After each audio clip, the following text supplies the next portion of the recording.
Alright guys, Crappie Connection here. I'm Justin Berry. Brad Chappell. We got another special guest right here too. Right here we got the Bunting team, Travis and Charlie Bunting. Guys, welcome.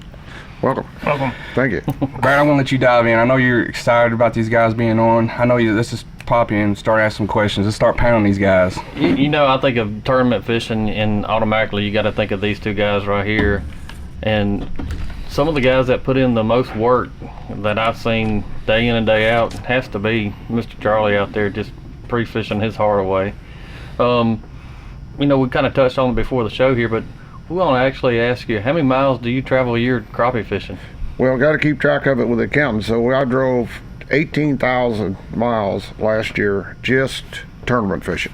Wow. And Travis, I think he's a little over 5,000 that he shows up at the days that he's able to come. Yeah. So together we're at least 23,000 miles. That's a lot of miles. A lot of miles for sure. I want to ask you, like I said, I've been looking forward to actually this interview here a lot. What was one of the wins that kind of sticks in your mind, both of your mind, as far as conditions and everything? And I want to know details on how you did it. I think, at least for me, when we won the Classic in 2005, that just kind of leapfrogged, you know, everything else we've done in the crappie industry. You know, before that, we were just, you know, nobody knew who we were. We just showed up and fished tournaments. And we'd had some good finishes from time to time, but you know how it is. In this industry, you don't just go take second or third at a random tournament. Everybody knows who you are. You got to do it over and over and over, right, where that your name keeps popping up for people to actually notice you, you know. And by us winning that first national championship, B&M come on board with us, you know, and they taught us a lot about the industry and how to get exposure. Where'd you win it at? Over in Indiana on Patoka Lake. All right. How'd you win it as far as condition? And tell me some of the patterns. Tell me the fishing lowdown on that win. Tell us about was a 2-day, right? I'm sure. It was a 2-day tournament.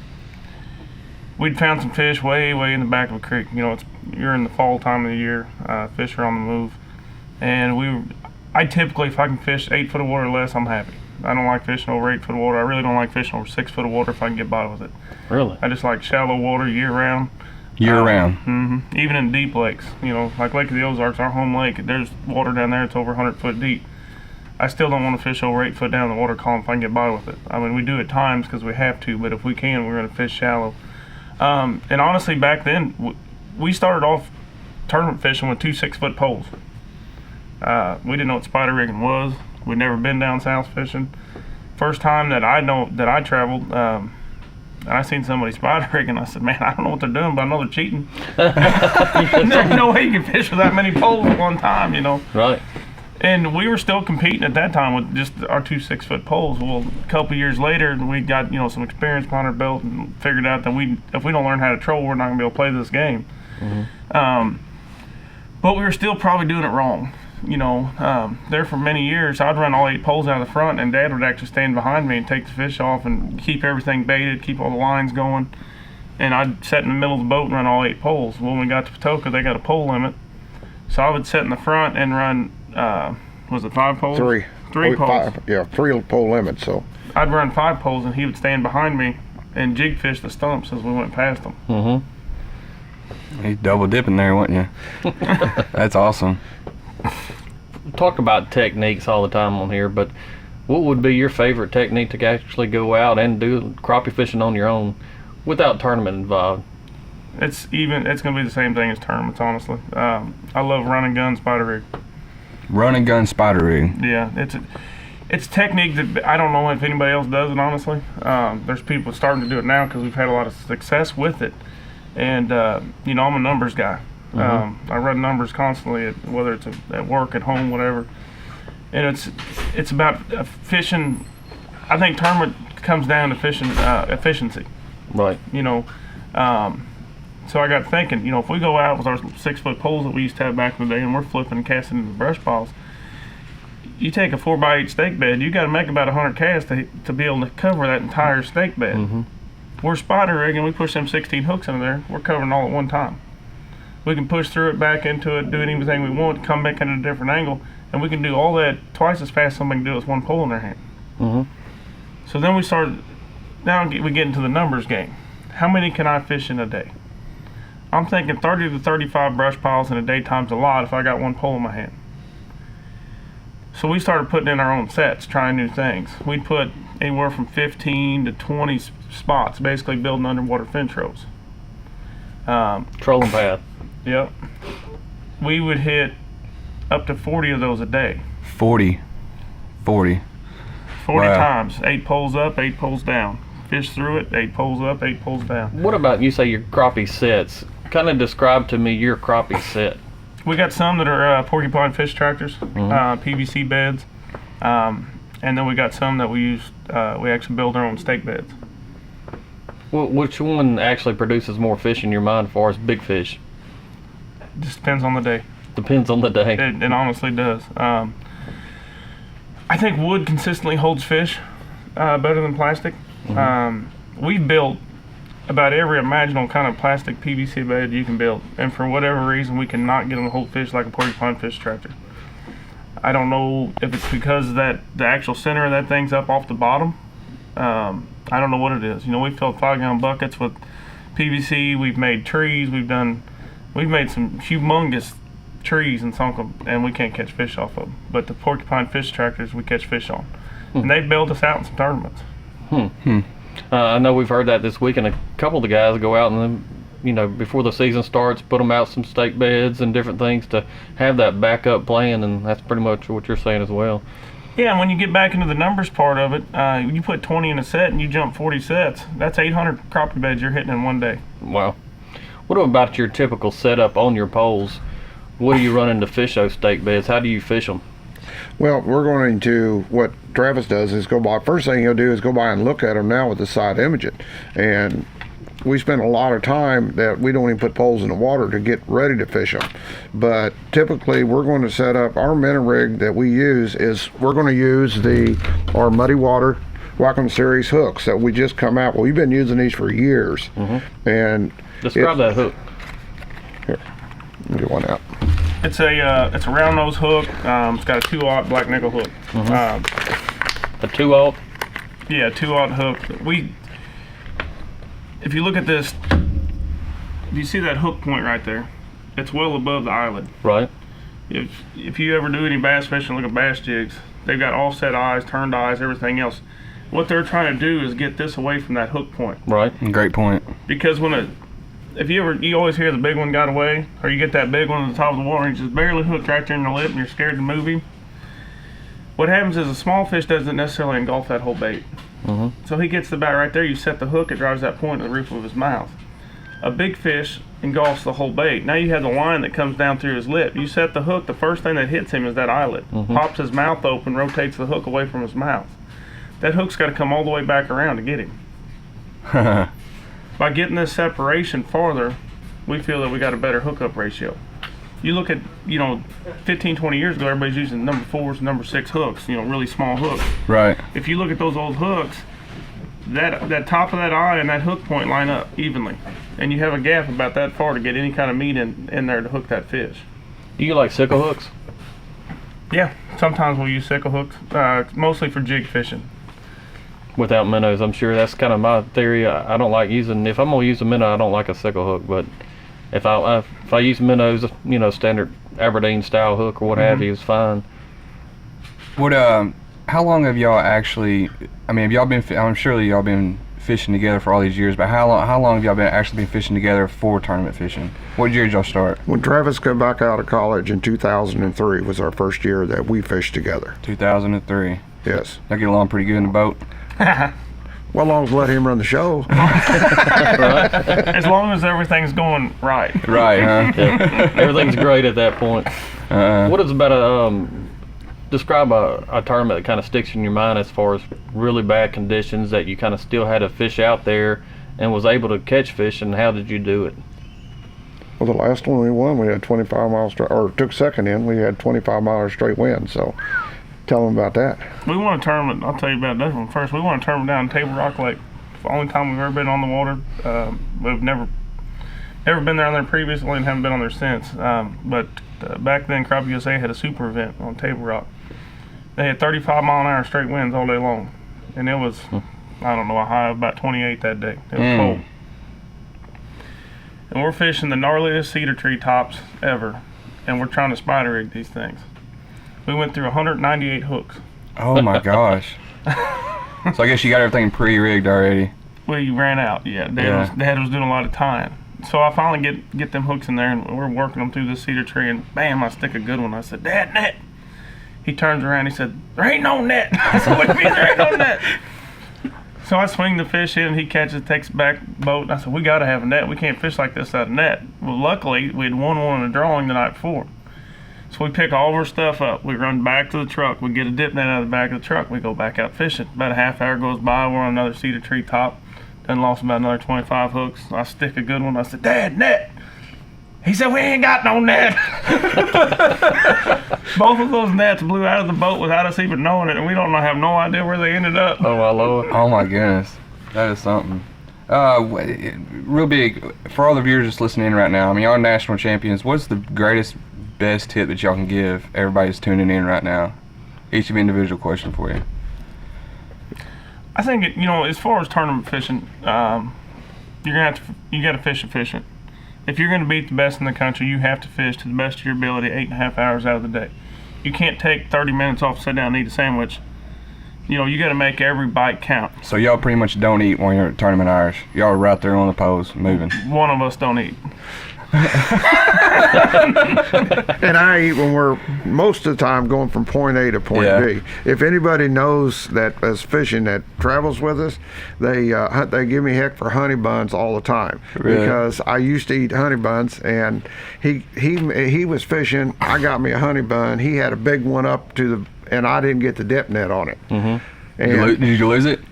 Oh, yes. This has happened tournament after tournament after tournament. There's rules in place now, like no Cheez-Its, because that's too much hand time. Mm-hmm. Oh my gosh. No cheese. That's hilarious. That's funny. I'll tell right you there. a story right now. We're over on Kentucky Lake. First time we've ever been there. We're fishing the Crappie USA National Championship, and we're in the top 5, right? Day 2, we had saved about 5 or 6 piles that we hadn't fished the first day, so we're fishing. I'm done with this one, so we just pick our poles up, and I'm just using the trolling motor to go to the next one because it ain't that far away, so we're breaking everything down. He sets up there like this right here. We put our poles back in the water. Now, this is the best brush pile we know. This is the pile that we catch our best fish. This is the money one. Oh, man, I'm ready. I'm pumped. I'm ready to get me a good fish out of this. He picks up a sandwich, and I said, "Dad, this is the best brush pile we know, and now this is when you're gonna eat? You just sat there for 3.5 minutes as we come across the lake, hook in the water." We push up there, and his pole goes boom. Oh, he's got that sandwich. He sets it down. I said, "I told you." He says, "If you eat, you probably have a better attitude." You'd be a little happier. That's hilarious. That's hilarious. He's trained me since then, though, so I don't eat hardly any. The only time I'll take a bite or get a drink or anything is if we're moving. Mm-hmm. So while we're running 60 mile down the lake, I'm out in the cooler getting him a water or whatever. You're suggesting it's time to move a spot to eat, then? Yes, every time we move, I'll get something to eat because I gotta be munching on stuff. But when we got them hooks in the water, there's no. He won't even let me take a drink. Mm-mm-mm. I mean, if you reach down and get a water to take a drink, you've done missed a bite over here. Right. Yeah. And you got to be that intense if you're going to win on a consistent basis. Mm-hmm. Do you keep your hands on the poles? Yes. Oh yeah. Oh yeah. You have to be in contact with that, because I don't know how many times that I've hands on the pole, I'm holding them, and I'll say, "Travis, I just got a bite," and I cannot see with those BGJPs. I don't see the bite, and we run high vis line, and Travis will tell me set 4. I said, "Well, I don't see it moving," and he'll say set 4, and that'll be the big fish of the tournament. Just because when you're looking across the poles this way versus looking straight down them poles, you're seeing completely different angles. Right. Correct. If that fish hits it and goes straight away from you, and he's not, he ain't plowing away, but he's just barely picked that bait up and moving with it, and you're looking straight down it, you don't see it. You look at it from that side angle, and I can see his line, which pole's got movement in it, And I'm not saying that the key to winning tournaments is don't eat. I just mean efficiency, and part of that efficiency is good communication with your partner. It sounds like you got great Game plan. communication. And you got to know your job. Great communication. We work as a true partnership. Mm-hmm. He takes care of certain things, I take care of certain things. We know that I'm going to run the trolling motor and run the graphs, and I'm going to fish. that means he takes care of the bait, he reties the poles, and takes care of all the fish that we catch. Speaking of bait, minnows, obviously y'all, if y'all hitting 40 brush piles in a day, tell us how you take care of all the minnows, because how many pounds have you pretty much take with y'all on something like that, and how do you take care of them? 4 to 8 pounds.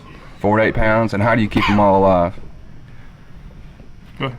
Okay, what I do is, because I'm the one that does that part of it, is I carry 30-quart Ingo coolers. I use a Mr. Bubbler, and I put it into my 12-volt battery, and I'm running air lines to them. And then that way, they got plenty of air. So if I'm going to take over 4 pounds, I'm going to take 3 30-quart coolers. And that way I keep those minnows fresh and everything. I run just a swimming pool thermometer I got in them because I want to make sure that water temperature never gets over 70 degrees. If you're out here on a 90-degree day fishing, you can kill your bait or get them so weak that they're not going to do you any good. Yeah. So I try to keep the water temperature below 65 all the time. And I guess you just throw ice to cool it down, right? I freeze. Everybody makes fun of me. He makes Brad say is you look in the back of my truck and I got a 5 cubic foot freezer. I've took the back seat out of my truck, and so I freeze water container. It's half full of frozen water containers. Really? And I all the way from Iceman. Well, but I have them anyway from the little, if I don't want much, from an 8-ounce soda bottle up to a gallons. Yeah. And so I'm chilling that bait all day. I keep do the same way with my fish. I'm going to keep that water temperature down below 70 degrees, because once you hit a 70-degree water temperature, you're losing all your oxygen. You can put as much air or much oxygen you want to. I figured y'all be probably, if that many brush piles, I didn't know if you was running oxygen or not.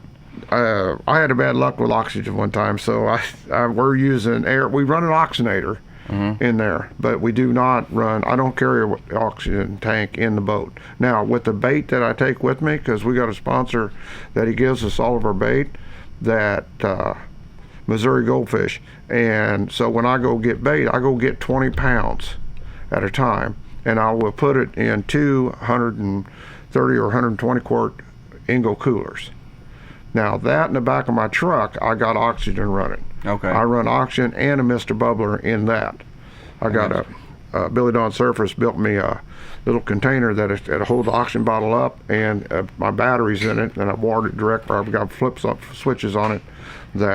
So with that, we run oxygen.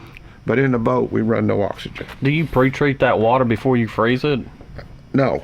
Just in the jug. Just straight tap water then? Yeah, in the jugs. But I run tap water. If that surface water temperature gets above 70 degrees, I will not put any surface water temperature or any water out of the lake if it's over 70 degrees. I'm out there when I'm getting the boat ready in the morning, I fill it up with tap water. But all those jugs are sealed, so that water's not actually getting in with the fish. You're just putting that block of ice in there, still frozen in the container to Yes. keep that temperature down. Right, Yes. he'll just take a bottle like this and, yeah. But with my bait, I treat both of them. And I've found the best treatment is the Mr. Crappie. We've used it both, and yeah, I totally agree with you. Totally agree with you. It's some awesome stuff. In fact, I got 2 gallons of it sitting out there to buy here to take with me for next season. What about superstitions? You guys got to have some kind of fishing superstitions. Not really. Bananas? I mean, come on. No. Yeah. Huh. I got a question for you before I forget. Go ahead, Travis. The only superstition we have is if Dad's quick enough to net, we're going to have a chance. Question before I forget here. So you talk about back with your hands on your rods right there, right? Yes. So I'm sure y'all run individual rod holders, correct? Yes. If we're pushing, yeah. Have y'all ever run the T-bars before or anything? Tell me your personal preference or your input on each, versus single pose versus the T-bars, and why? They both have their place. I mean, we've been fishing long enough that T-bars were the only option. And Yeah, right. It probably helps us out nowadays just because it helps communicate. You know, like he's talking about, I have a bite. Well, when you have the T-bars and you get on a big fish lake like Grenada or even Washington or something like that, and they're rocking it. Yeah. It goes boom, and you got all 4 poles go like this. Yes. I had the same experience. Well, then your hesitation time between trying to figure out which poles them are, that fish has already got halfway out of his mouth, you know, and you miss a lot more bites. Well, every time we get a bite, it's like, got a bite. So then your partner's looking and you're looking, you're both trying to shorten that time period from the time it hit to the time you set the hook. Single pole cuts a lot of that stuff out. Right. Because now you feel an individual pole, and if a pole moves, it's one pole moving, it's not 4 poles moving. Now they both have their place still in the market. Right. You know, we side pull jigs, we side pull crankbaits with T-bars, you know, because obviously most of the single rod holders aren't going to hold up to that kind of abuse and that weight. Right. When we're structure fishing, those single poles, we like if we get into a stake bed, and it might only be, you know, a 4x4 stake bed, we got them rod tips sometimes you can't even get a net in between the poles. When you set the hook, you got to spread your poles out just for your partner, because we want all them hooks in that pile. Great point. So mainly you're looking for structure 90% of the time whenever you're crappie fishing still. When we can, yeah. If the fish will go to structure on that body of water, we're looking for structure. Hook size, I know you kind of mentioned a little bit. Do you change hook size when you go to different lakes or anything like that, or you just stick with what you across the country? Typically, you know, every lake's kind of got its own, it's its own beast. There's not really 2 lakes that fish exactly the same. But that being said, 99% of the time, we're running that 2-aught hook right there. We're running either the 2.5-inch muddy water, or now we got the new 2-inch muddy water. Just because some people think this is a big bait, this is typically one of the smaller baits that we use. But there's times that we needed a smaller bait, you know, so we come out with one. We barely ever downsize. Whenever you're spider rigging, are you always using jigs? Are you using straight minnows sometime, or do you mix it up, or straight actual minnow rigs? We probably actually use once a year. Really? It's very rarely. We catch a lot of fish on minnows throughout the year, but realistically, 90% of the fish that we take to the scales year in and year out is on plastics. Great tip right there. Now, whenever you're setting up that spider rig and you're getting ready to troll into some timber, what have you, 8 foot of water, you're using one single jig, or are you using a weight above it, or? Most of the time, we got single jig with the plastic on the bottom, and then that's the only weight we have on there. And then we have the leader coming out with a straight minnow hook. If we're getting bites on this one and not on the top one, we'll slide it, since all of the stuff that we use is all solid body, we'll slide it directly over the minnow hook. And then we're running 16 pairs of plastic without, you know, ever having to change out our rigs. And just like a loop knot is at the top knot above the bottom jig? Yeah. Okay. Keeping your fish alive, is this something y'all had to, like, during tournaments, like, study yourself? All right, this is what we need to do. Have you had to score yourself on it? And what do you do? Well, I'll tell you, we was at, where was we? That's been a long time ago. I think we were down like Pickwick Wilson or somewhere like that. And I got looking at everybody else's stuff, and I told Dad, I said, you know, I've been noticing this. Every tournament we come in, we got some big old fish, but all of our fish are thin. And you look at the top of our live well, and they puked all their shad and everything up in our live well. We were keeping them alive, but we weren't keeping them healthy. Right. And then, like Ronnie and Steve, them guys would come in, they had the same size fish, maybe even a little smaller fish, but they'd beat us because their fish still had the big old golf ball shad bellies on them, and they hadn't lost all that weight in the live well. And that's when, you know, Dad started doing a lot more research on it and started, you know, getting water temperatures down and chemical and doing all that stuff. Now when we come in, you know, then fish are still healthy and they still have their stomachs and everything. Yeah. So you ever have an issue where they float up on you? So what do you do when that situation happens? What we used to do is this man would get real nervous and we'd go away in early. Now what we do is we just leave the lid down and keep fishing.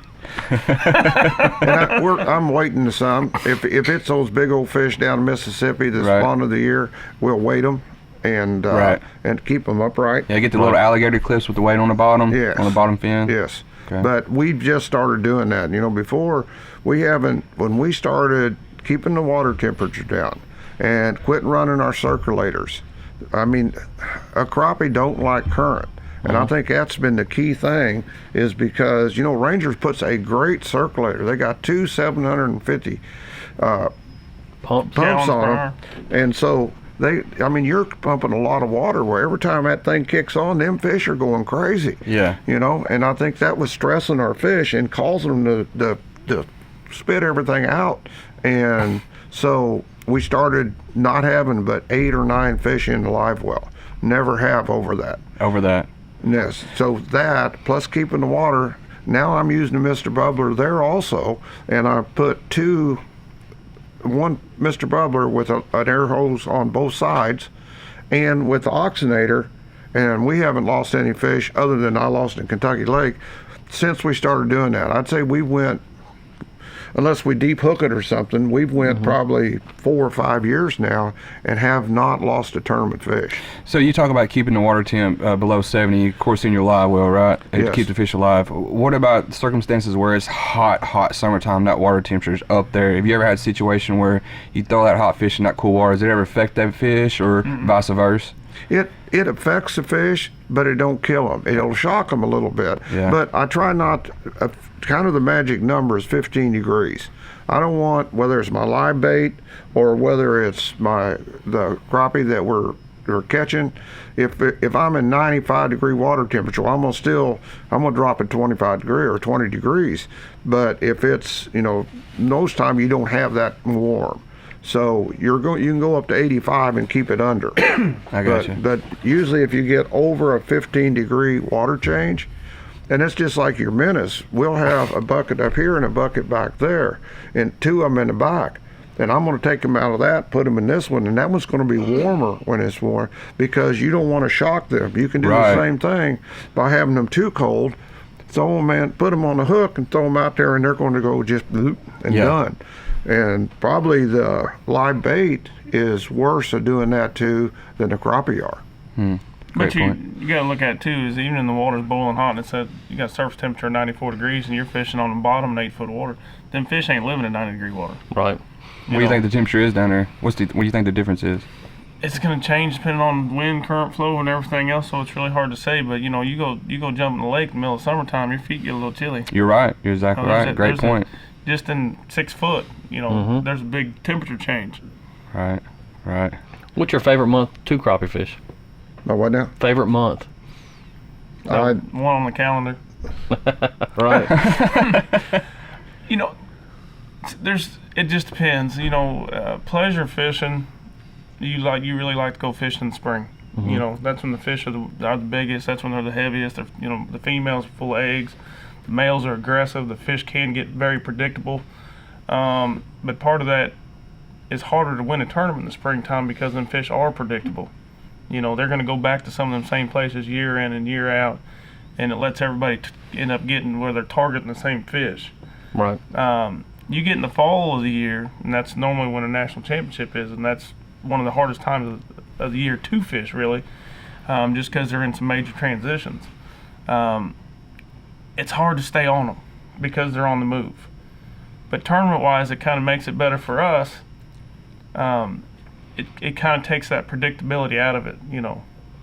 You really got to put a lot of hours in, and you got to fish the tournament for that week. You can't fish it for, What it was 3 years this ago. spot was good here, this spot was, well, if they're not on the exact same timing and everything that it was 3 years ago, those fish aren't going to be there. So you have to fish the body of water for what it is that day, and not, it takes all the spot fishing from the locals out of it a lot of times. You know, it changes the game for especially travelers. Do you keep logs? No. Fishing logs? All the stuff. Old school. Yeah. What's the deepest? It drives him nuts because I'll be like, we'll pull on a body of water we haven't been in 7 years. I'll be like, we caught a 157 right there. You don't remember that? There's a 178 right there. There's that stump right there on that one point. You don't. He's like, I don't know how you do it. What's the out of all these years y'all been doing it, what's the biggest lesson that y'all learned so far that sticks in your head? listen to him. Listening to him. And with that being said, you know, everybody says, he'll show up. Well, you got your dad down here doing all the work. You know, you got your dad doing that. Well, every time he's on break, he'll call me. He's on lunch. He calls me, and I tell him what I'm doing, and he'll say, "Did you go up there and try that waypoint up there that we caught that big fish on last year?" And I said, "Man, I don't remember where it's at." He'll tell me on that lake, close to where I go, "Well, yeah, here's a waypoint," and then I'll go and I'll fish that spot and around that spot. So yeah, I'm the one that's down there doing the pre-fishing, but he's in the boat with me all the time. Right. That's awesome. That's great communication. Great teamwork right there for sure. I think Both the inputs still out there, regardless of who's actually only in the boat. Yeah. I think the hardest part for me, especially when I was younger, and they can attest to this, is being able to get over something and get back to fishing.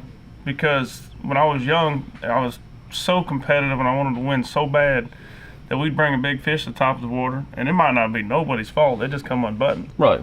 And I'd get inside my head and I'd be so aggravated, and we'd lose an hour's fishing because, I mean, we'd be going through the motions. There's a difference between going through the motions and fishing and actual fishing. Right.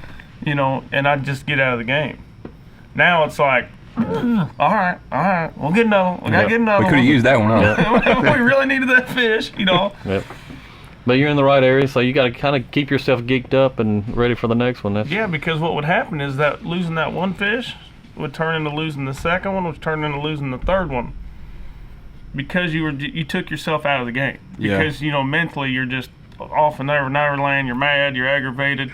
Now you're slow on the next hook set, you know. Go ahead, bro. No, go ahead. Man. What's the biggest excitement you have on crappie fishing? I mean, I watch a lot of videos. Some guys say it's that moment where you get that rod in your hand, you feel that thump, and it's that moment you bring it in. I mean, is there something that drives you? What is it that drives you, that excites you on crappie fishing? It could be anything. It could be anything family oriented. It could be the tournament. It could be the moment. The pattern. The pattern. I mean, what is it? As far as on the tournament side of it, especially in a national championship, and you're the last guy to weigh in like it was at the ACT at Lake Ozarks, and you're looking at them scales and you know it's going to be close. And that scale's going up and down and up and down, and finally it stays up above with the actual weight you need, and you know you have it in the bag. That feeling in that moment Makes everything worth it. will drive you for years to come. That's what I'm talking about. Hell, I think I got goosebumps thinking about it. Brad, you got a question? Yeah, what's the deepest you ever caught a crappie? Oh man, probably 40-something foot down. 40s? Wow. Where was that at? Lake of the Ozarks. I had a bass buddy of mine that he finally said he quit fishing. He was catching them 58 to 63 foot on the bottom. And at the time, there wasn't nobody else on that lake that was doing any good at all. He quit fishing for them because by the time he got to them to the top, they were dead as a doorknob. Right. Their eyes were bugged out of their head. Their gills were flared. And when he started catching, you know, fish that weren't legal to keep in Missouri, he said he quit doing it because he didn't want to kill a bunch of fish, you know. But he was catching them 58 to 63 foot down. Wow. Another great question here. What is it when you go to a new lake? What's your approach with it? What's your steps with it? Well, normally what I'm going to do is I'm going to go as far up that lake I can go, and I'm going to start North. Well, yeah, well, Away from the dam. yeah, away from the dam, as far as I can get away from the dam, and then I'm going to start working my way down. And man, the new Lake Master chips, the Humminbird electronics is you can find. I mean, he'll tell me, he says, "Okay, Dad, you caught some good fish. They're in this area, so now you're going to go up there, and I'm going to just grab until I mark 100 spots like the one I caught that good fish in, and I won't even fish them. I mean, I just go by and look at them and mark them. So when he gets there, you know, then we go fish spots that we ain't never fished before, but I've caught fish like that in there. Right. I So you don't know. find something similar. I don't know how many times that a 2-day tournament on Thursday, I don't even unstrap the poles, because I found what I think is what them fish are doing, that we can catch 7 big fish. I just got to find out how many spots, and I'll be on the phone with him on Wednesday night. And he said, "Okay, he says go find them and don't put a hook in them, because you catch that tomorrow, you're not going to catch it the next day." Right. I don't know how many times he's told me that, you know, and I don't know how many times on a Thursday or one day on a Friday over the years that I have not wet a hook. Really? Yeah, Just and drive around scanning. And I have people. I come in and I tell people that how many fish you catch today? I've never caught a one. Oh, you're lying to me. Well, no, I didn't wet a hook. You mean you've been in the water for 10 hours today and you never wet a hook? No. I'm finding structure. I'm finding that ledges, or I'm finding whatever was like. I'm finding where those schools of shad, are they suspended, where they're at, where we can start point that we're going to start the next day. Yeah. That's what, a lot of people say, man, you lie to me all the time. You said your dad only had 2 good fish all week. No, we're not lying. It's that we don't pre-fish the We week. don't try to. People come in and say, oh man, I caught 12.5 pounds today, and you're on a lake that, 10.5 probably has a chance to win. They're done. Mm-hmm. You ain't gonna catch 2 pounds over the average winning weight 3 days in a row. You can't go out there and catch 7 big old fish, and then the next day go back, catch 2 or 3, seeing if they're still there, and the next day catch 2 or 3, so that's still if they're still there. Yeah. Yep. That ACT Classic, I pre-fished one day, we caught 3 good fish, and that was it. That was done. We kept fishing, but I didn't fish nothing similar on that pattern. When you're fishing out of town, like you said, on a lake you've never been on before, you're gonna have to pattern fish. Mm-hmm. You can't set 5 years of going back and fishing different spots and seeing where big fish live. You don't have the time to do it. You have to establish patterns. When we won the Classic down there in 2012, it's a little different situation because it's a river, you got flow, and so footage, for me anyways, in a river just goes out the door. Mm-hmm. You don't worry about, well, I caught one in 2 foot of water, and you find something else in 2 foot of water. No, you need to figure out what kind of structure they're in, and then find as much of that as you can find. If that's in 2 foot of water, you fish it. If it's in 18 foot of water, you fish it, because there's no thermocline. Right. And so like he's out of town, and we're trying to establish a pattern. So you want to catch the big fish. Typically, it's going to be wherever in that lake has the most influx of water, because that brings nutrients in the lake. It makes the shad grow faster in that area, makes crappie grow faster in that area. It also, wherever the most water comes into that lake is where it's most unfishable. There's less days that you're going to catch fish in that water, because that's where it gets flooded first, that's where the mud hits first, so that's where the fish shut their mouths first. Mm-hmm. So you take down there by the dam, it's always nice, clear, and pretty. You can catch fish down there 365 days a year. Well, you got classes of fish. You got your 9-inch class. That's so many, depends on the lake. But say you got a class that's 14 inches. You got a class that's 11 inches. You got a class that's 9 inches, and so forth. Well, if you got people targeting these fish 365 days out of the year, and they've had 4 years to take a tournament-sized fish out of that class, Mm-hmm. there ain't gonna be very many of them 14-inch fish left. You go up there where that water comes in, makes it all muddy and unfishable 3 months out of the year. That cuts way down on the amount of fish they can take out of that breeding class that we're actually targeting to catch in a tournament. Some great points right there. Equipment on your boat. What's one of the pieces of equipment that you would say that if it flew off the boat on your way to a new lake, where would you have to go get it? What piece of equipment? That's a good question right there. Our graphs. I If we didn't what have do our you use? graphs, we have a Humminbird 360.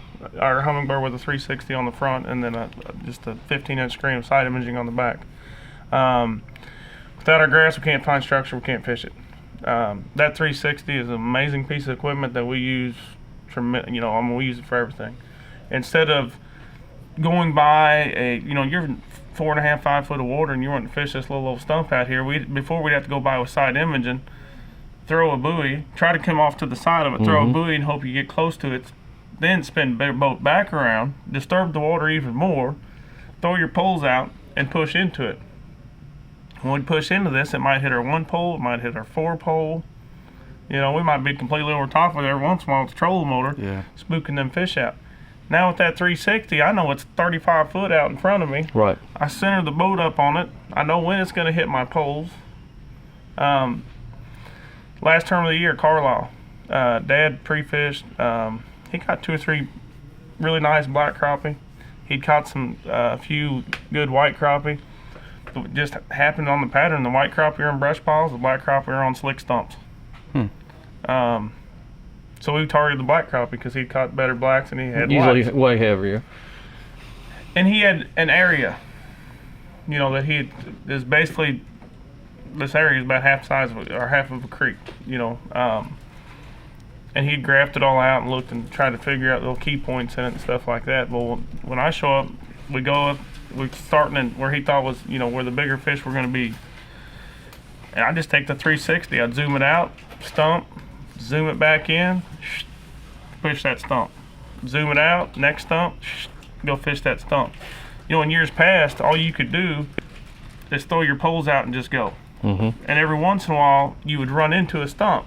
But you would continue going at 0.3, 0.4 mile an hour because that's the only way you was going to find the next stump. You wouldn't actually, now, You can find it. I can crank that trolling motor up and burn, because I know there ain't a stump in front of me if I'm going to hit my trolling motor in because I'm watching it on 360. Right. We can burn over to it, set there dead still on it, push back and forth on it, get way more bites and bigger bites off that stump than we would have been if we just trolled through it, and then get to the next one, He's actually been points that we've been fishing, and like that tournament, he'd say, oh, here's a big double here, get the net ready, be ready, because when he puts his 4 poles up into it, he's so much confident that that big fish is going to be there. Because the double stumps, he knows if them fish are staying on a single or on a double, he can see that. And so if it's a double trap, then it's, he actually tells me, get the net, because I'm going to catch one on there. Right. That's Confidence. That's when you get into your patterns within your patterns, awesome. Yeah. And there's times we won Crop Master over Truman doing the same thing. I could tell you, I knew he was going to catch a fish before we got to it. And I'd zoom that thing all the way out to 60 feet, which is extreme for us because we normally run at about 20 to 25 foot. And you could look out there in this stump field, you might be looking at 30 different stumps. And you're looking at your 360 that's coming around and go, oh, there it is. Go over there. Bam, big fish. And the people around you are like, what are they doing? They must have some brush piles out here or something. We're looking at the individual stumps themselves and breaking down what that stump has to offer. And and you start figuring out why those fish are on that particular stump, Right. that style of stump. Right. Very key right there. He just said pattern within a pattern. I think crappie fishing that gets to you guys a level in your accomplishments has to be able to hit that second layer of patterns. Everybody can usually set a pattern on crappie fishing, but getting that second pattern is so much the key on tournament fishing. Oh, for sure. And that's, it's back to what I talked about earlier. It's about efficiency. Instead of burning up 8.5 hours just drifting through these stump fields, now we can go down through a stump field and hit the key 40 stumps that's in that field that, that we feel that the bigger fish are going to hold on. Does big talk on social media right now is the new Garmin. Y'all have y'all plan on getting it? What's your whole thoughts on all that? We've discussed it. I have not run it, so I hate to say a whole lot about it, because all I'm basically is retreading hearsay and what I've seen on it personally. The people that I know that have used it, that I trust what they tell me, have said that if you're going to single pole standing pole timber, it's an amazing device. For everything else, it ain't going to work for the way we want it to work. We have talked about getting one just for 2 tournaments a year. The single pole at Truman and the single pole down at Lake Fork, Texas. Barry, you got another question over there? Yeah, I know we've talked about everybody else too. Is do you have a lake on your bucket list that you want to fish that you hadn't fished yet? A state, an area, or have you thought anywhere that you hadn't been yet that you still want to go to?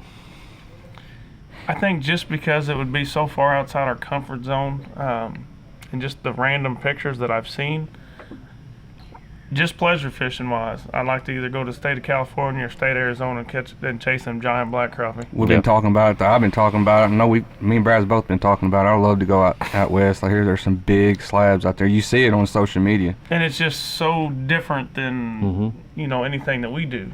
Predominantly all the lakes that we fish on the tournament trail, or where you guys live at, they're predominantly white crappie. Yeah. And you can go catch, you can go to Grenada and sometimes Washington and some of them other lakes around there, Ark and Butler for sure, and you can catch them 3 pound plus white crappie. But you catch a big black crappie, that's a rare thing down there. Absolutely. Yeah. And even where we live, we got a lot of black crappie, we got a lot of white crappie, but our big black crappie are 1.5 pound fish. Yeah. So to catch them big old specks, 3 pounders. For us, because all we catch is white crappie, it's a different feeling when you actually do it. Yeah. We weighed 7 black crappie at Carlisle. That's the first time in tournament, for our tournament history in all these years we've ever done it. I couldn't quit looking in the bucket. You know, I kept playing with the fish just because it was just different than what we're used to. You know, that's awesome. I want you to kind of go through, you know, your baits here. How did you start, and why did you start it, and what's the future of muddy water baits? You know, we come out with this bait. It started off it was for dock shooting. Dock shooting was the hottest thing going on our home lake at the time. Other baits on the market that we were fishing with could not take the beating, because you're hammering that thing in there, and we're bouncing it off metal, we're bouncing off plastic, and just basically skipping across the top of the water. Anything with a thin tail, probably 30 to 40% of the time, you'd shoot it back in there, it didn't feel right, so you have to bring it back in because the tail would come up over top of the hook. This exact design, my favorite minnow to use is a 2.5-inch shiner. I'll fish it as far north as we go and as far south as we go. There's times we use something a little bigger, sometimes we use something a little smaller, but 90% of the time it's a 2.5-inch shiner is my favorite. You take this bait and look at it like a crappie does, it's got the exact same profile as a 2.5-inch shiner. That's a great input right But there. now we jig fish with it, we troll with them. We do everything we do, you know, as far as techniques and stuff, we use this bait. How many colors you got in them? In the large size, we got 32 colors. In the small size, we have 20. I see you also just come out with some hooks. Yep, then we come out with the Wacom Series jig heads. You know, like Dad said earlier, we've been running these jig heads for probably 7 or 8 years. They slide through the brush well. I don't know, it's something that we kind of come up with a long time ago and fell in love with it and have used it ever since. And now we decided to finally, you know, come out and offer it to the public, you know, and hopefully people will get them some and enjoy them and catch a lot of big crappie on them. You can find them here at Grizzly Jig. Yep, Grizzly has them. Does any of them glow? What's that? Does any of your jigs glow? The actual eyeballs glow. The actual eyeballs glow. Yep. But if you want to get anything from Grizzly on the small baits or the jig heads, you'll have to call it in as of right now. You have to call your order in. Okay. Gotcha. You got any other questions, No, Brad? I just appreciate you guys' time today, and look forward to seeing you guys more in the future, and looking for your baits out here. Anything else you want to add to everybody that's listening in right now to y'all? Well, yeah, one of the things that's been key in Washington here 3 years ago when the wind was so bad, and I think I took second or third. He couldn't come by myself, and my power poles was the key to that. I used those so much. I was up there in about 7 foot of water, and everybody else had their log chains out, and they was just zooming by me. And I probably caught 100 fish that day, and a lot of the teams did not bring in 7 fish. Really? And I'll never, old Gilbert Sykes, I just love the fella, and he would be flying by me, and I'm sitting there by myself and trying to get fish in, and I'd have 3 or 4 on at a time, and he said, "Man, what you using over there?" And it was just that the boat control. Yeah. Boat control Major key. Yeah, is so important. And what I was doing with those power poles is I was actually putting them down in the mud and slowing me down enough, and by doing that I was actually pushing the front of the boat down, so I was taking the bounce out also. I've never thought of that. That's a great point right there. So by us using our power poles, it has really changed the level of a lot that we do. Even with in deep water where we got to use the drift paddles, it takes so much of the bounce out. Is there, speaking of that, is there a red line of what mile an hour winds that the power poles don't actually slow you down enough for where you need to do? It just depends on the depth. On the depth? If we can get them poles to the ground, it'll do like what he's saying. We'll actually just barely stick the top of those men, you know, on a soft bottom. It's got to be a soft bottom. You can't do it in a hard bottom. But we'll just barely stick those pegs down in there and let them actually drag the bottom. Wow. And That's then you awesome. just bump it and you stop, or you up bump it and you'll speed up a little bit. That's a great point. Well, guys, we're pretty much wrapped up here, Yep. right?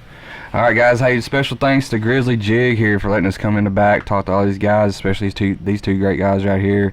Other than that, I'm Justin Berry I'm Brad Chapel here. and Travis Bunting. Charlie, greatly appreciate y'all coming on. Other than that, we're out of here. All right, holler. Thanks for having us. Yeah, thank y'all. Place I'll always remember. Cabin on the lake and a fishing pole. Forever here I'll rest my soul. I can feel